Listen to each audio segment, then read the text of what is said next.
Hey, good evening. It's Saturday, February 27th. Thanks so much for being here as we end up this week.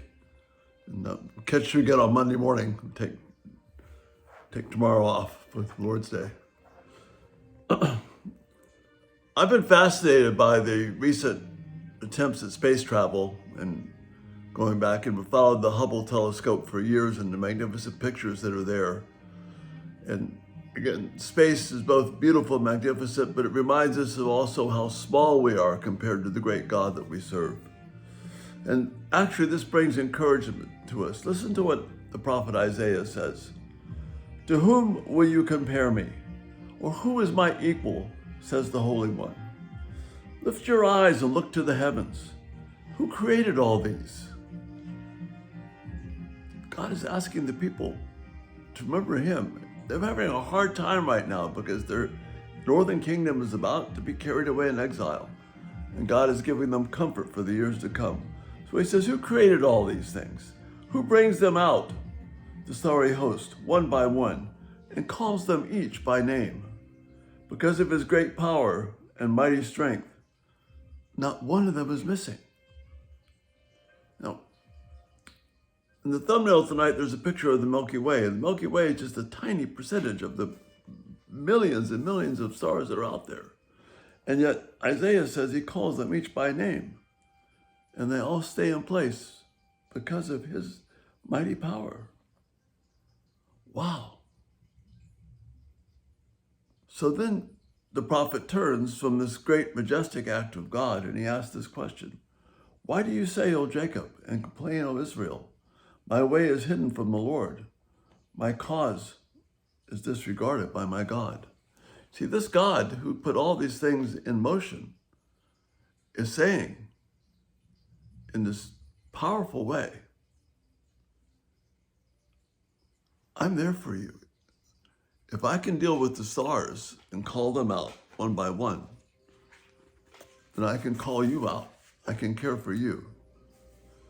And this encouragement reminds me of some things in Psalm 33. And I've written about that in this book, When the World Turns Upside Down. But there is such an encouragement here for us. Listen, in Psalm 33, but look, the Lord who keeps his eye on those who fear him, those who depend on his faithful love, to rescue them from death and keep them alive in famine.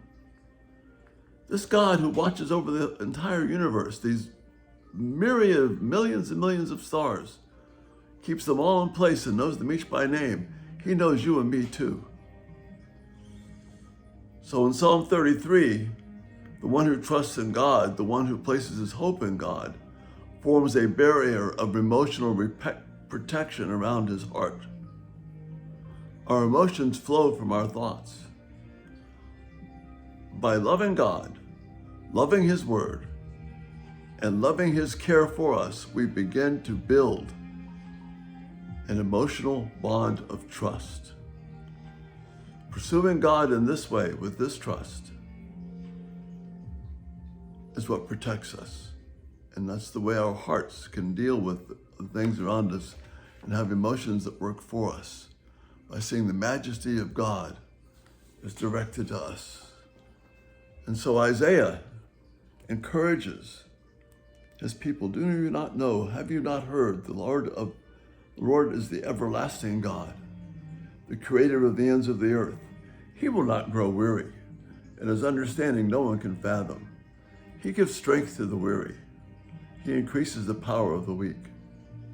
Even youths will grow tired and weary, and young men stumble and fall. But those who hope in the Lord, he will renew their strength, and they will soar on wings like eagles, and they will run and not grow weary. They will walk and not be faint. Brothers and sisters, here's this encouragement to us that the power of God is with us. He is caring for us. He holds us in his hand. This God who keeps the universe in place, the universe that we've been blessed to see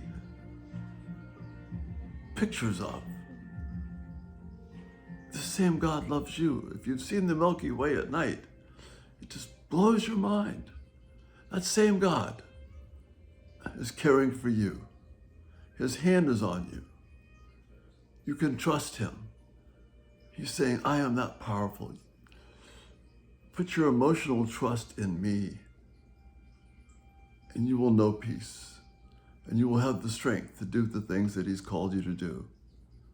And that is a place of strength and blessing, because our God is with us. And he's committed to help us do the things that he's called us to do, even if they're hard. We don't need to be ruled by fear. We can be ruled by trust. Think about that this night as you prepare for tomorrow.